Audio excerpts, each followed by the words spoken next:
Hello everyone, welcome to the official channel of IIT Ashram. My name is Amandeep and I'm a maths teacher and I'm bringing Olympiad series for you.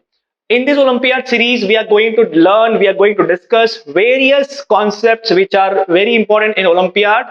And today I'm going to discuss proof of a very important concept, and the concept is arithmetic mean is always more than or equal to geometric mean.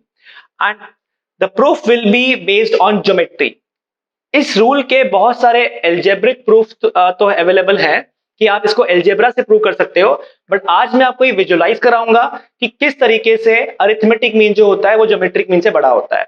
अब जिन लोगों को arithmetic mean नहीं पता वो मैं बता देता हूं कि अरिथमेटिक मीन निकालने के लिए जितने भी नंबर है उनका सम कीजिए, divide by that number, and जितने भी नंबर का आप ज्योमेट्रिक मीन निकाल रहे हो उन सबका प्रोडक्ट निकाल लीजिए और उनका nth रूट निकाल लीजिए। Suppose there are 4 numbers, so I will take 4th root. If there are 3 numbers, I will take cube root, right? So this is the way how to calculate arithmetic mean and geometric mean.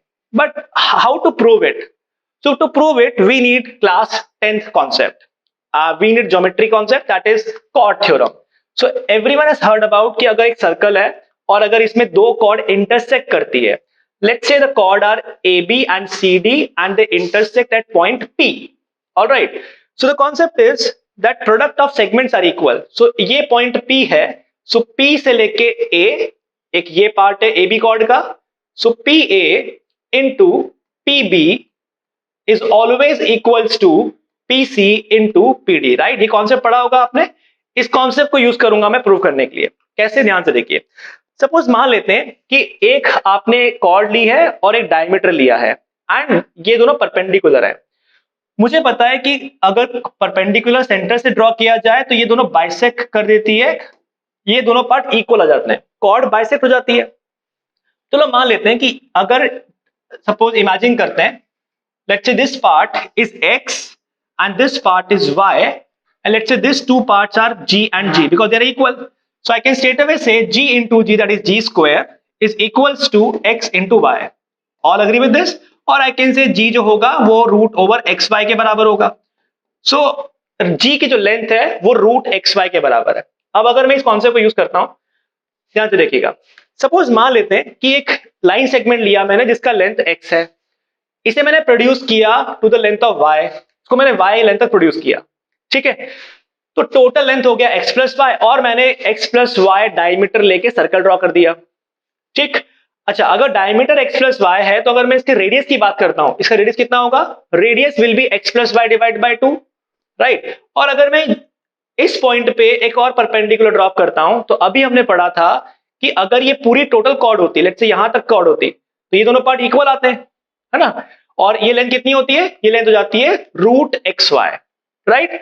अब आप imagine कीजिए कि जो ये वाला part है आपका, ये जो लेंथ है x plus Y divide by 2, ये रेडियस है, और ये जो पार्ट है वो क्या है? ये रूट एक्स वाई है. ये x और y का लेंथ अगर वेरी करेगा तो ये लेंथ भी मूव करेगी आगे पीछे, है ना. ये जो पार्ट है, ये जो परपेंडिकुलर लाइन हमने ड्रॉ करी यहां पे, ये मूव करेगी बिकॉज x और y के इंटरसेक्शन, ये जो पॉइंट था यहां हमने ड्रॉ किया है. तो किसी भी केस के अंदर रूट एक्स वाई जो होगा वो रेडियस से हमेशा छोटा ही होगा, और रेडियस कितनी है? x plus Y divide by 2. तो आप कोई भी केस ले लीजिए, अगर x को हम काफी लेंथी लेते हैं और y थोड़ा छोटा होता है तो उस केस में जो रूट एक्स वाई आएगा वो भी x plus Y divide by 2 से छोटा होगा. इस केस में थोड़ा अगर हम यहां ले लेते हैं, x को थोड़ा कम करते हैं, y को बढ़ाते हैं, उस केस में भी ये x plus Y divide by 2 से छोटा ही आएगा, राइट. आप किसी भी केस को ले आइए, या अगर हम इसके थोड़ा क्लोज भी ले लें, क्लोज भी ले लोगे तो भी मुझे पता है कि x plus Y divide by 2 root x y से बड़ा ही होगा, क्योंकि वो रेडियस है, और रेडियस से बड़ा यहां पे परपेंडिकुलर लाइन ड्रॉ करना पॉसिबल नहीं है. दोनों इक्वल हो सकते हैं, और इक्वल कब होंगे? जब x और y का लेंथ कैसा होगा? बराबर होगा. दैट्स व्हाई अरिथमेटिक मीन जो होगा वो ज्योमेट्रिक मीन के बराबर हो जाएगा. अदरवाइज जो पीछे वाला कॉन्सेप्ट देखा हमने वो हमेशा उससे छोटा ही होगा, राइट. तो ये इसका विजुअल प्रूफ था. आई होप आपको वीडियो पसंद आया होगा. अगर आपको वीडियो पसंद आया है तो अपने फ्रेंड्स के साथ शेयर करें and subscribe to our channel. Thank you.